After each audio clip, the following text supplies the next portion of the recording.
Good morning, students. I am your English teacher Divya Shrivastava, and today in English literature we are going to start a new fresh chapter, chapter 11. And the name of this chapter is Foolish Ramu. There is a boy whose name is Ramu, and he was a foolish boy. ठीक है, तो आज हम foolish Ramu की story पढ़ने वाले हैं. So let's get started. Once upon a time, there was a wise and holy man who lived in an ashram.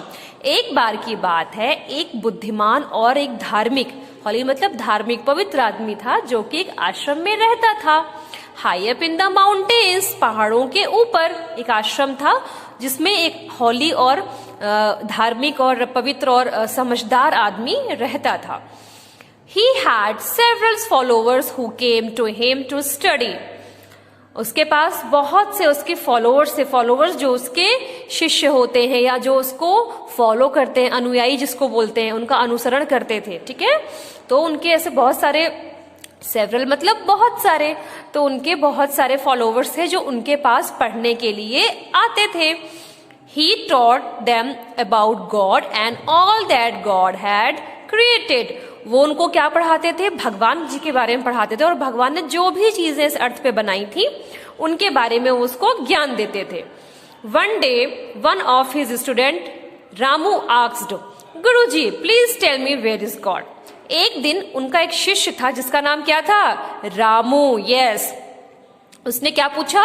गुरुजी मतलब टीचर है ना. गुरुजी प्लीज मुझे बताइए, वेयर इज गॉड, भगवान कहाँ है? The wise man replied, God is everywhere.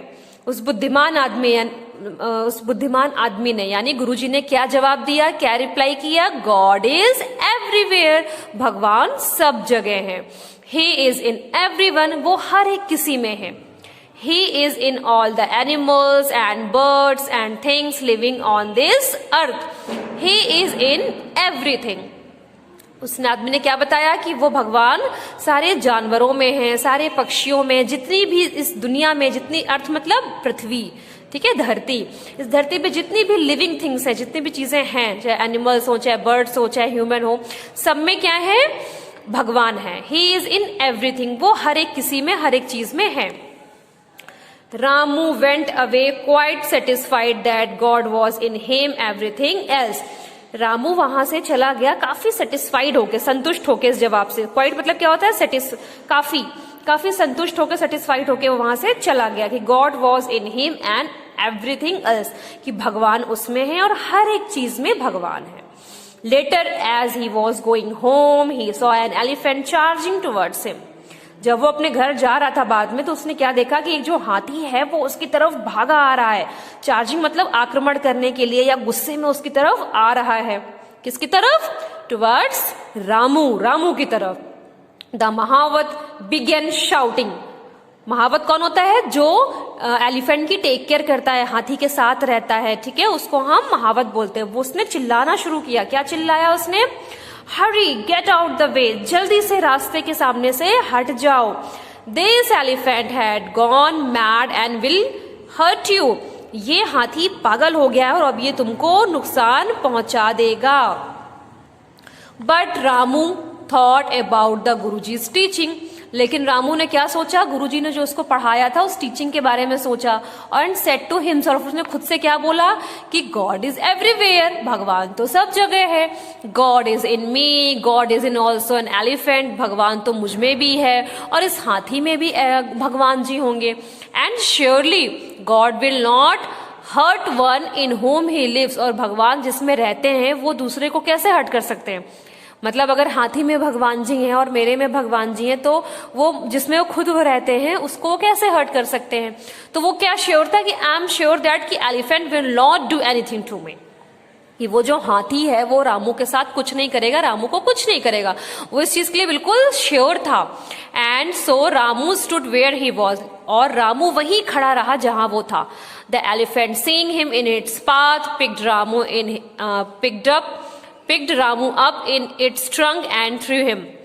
तो क्या हुआ, रामू वहीं खड़ा रहा जहां वो खड़ा था। तो एलिफेंट ने देखा कि वो रास्ते में उसके पाथ मतलब रास्ता, उसके रास्ते में खड़ा है। तो हाथी ने उसको अपनी सूंड में, ट्रंक मतलब सूंड में पकड़ लिया और उठा के फेंक दिया।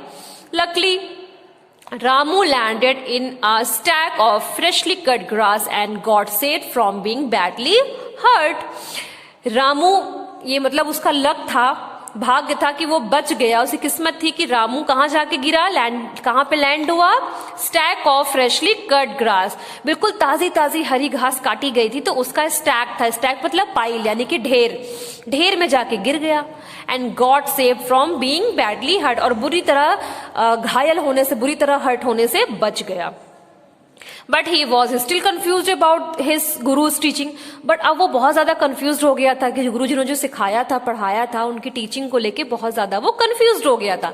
If God is in the elephant why would it try to hurt me, अगर भगवान इस हाथी में है तो इसने मुझे क्यों हर्ट किया। This happened not for from the आश्रम, ये जो कुछ हुआ था ये आश्रम से बहुत दूर नहीं हुआ था। The guru and the rest of the student rushed to help him and take him home, guruji और जो बाकी के स्टूडेंट थे वो जल्दी से उसकी हेल्प करने के लिए भागे और उसको लेके उसके घर गए, होम गए। फिर देन रामू सेड, फिर रामू ने क्या बोला, ओ ग्रेट गुरुजी, आप तो महान है guruji, you taught us that God is in everything, आपने तो हमें सिखाया था, बताया था कि भगवान तो हर किसी चीज में होते हैं। So why did the elephant do this to me, तो इस हाथी ने मेरे साथ ऐसा क्यों किया। देन हिज गुरु कामली रिप्लाइड, तो उस गुरु ने बहुत ही शांति से सॉफ्टली रिप्लाई किया, क्या जवाब दिया, yes Ramu it is true, ये सच है, गॉड इज इन एवरीथिंग, भगवान हर किसी में है। He is in elephant but he is also in mahout who kept warning you to get out the way, अगर भगवान तुम में है और भगवान उस हाथी में थे, लेकिन उस भगवान उस महावत में भी तो थे। गुरुजी ने क्या बताया कि अगर भगवान उस हाथी में थे तो भगवान उस महावत में भी थे, तो तुमको वार्न कर रहा था कि तुम रास्ते से हट जाओ, वो तुमको वार्निंग उसने दिया था कि तुम रास्ते से हट जाओ। Why did you not obey him, तुमने उसकी बात क्यों नहीं मानी, ओबे मतलब बात मानना, ठीक है, किसी चीज को ओबे करना, तुमने उसकी बात का पालन क्यों नहीं किया, क्यों तुमने उसकी बात नहीं मानी। It was then what that Ramu realised his foolishness, तब जाके ये तब टाइम था जब रामू को उसकी बेकूफी का, उसकी मूर्खता का उसको रियलाइज हुआ, अंदाजा लगा कि हाँ मैं कितना मूर्ख हूं, अगर भगवान उस एलिफेंट में थे तो भगवान उस महावत में भी थे जो मुझे वार्न कर रहे थे कि मैं रास्ते से हट जाऊं, बट मैंने उनकी बात नहीं मानी।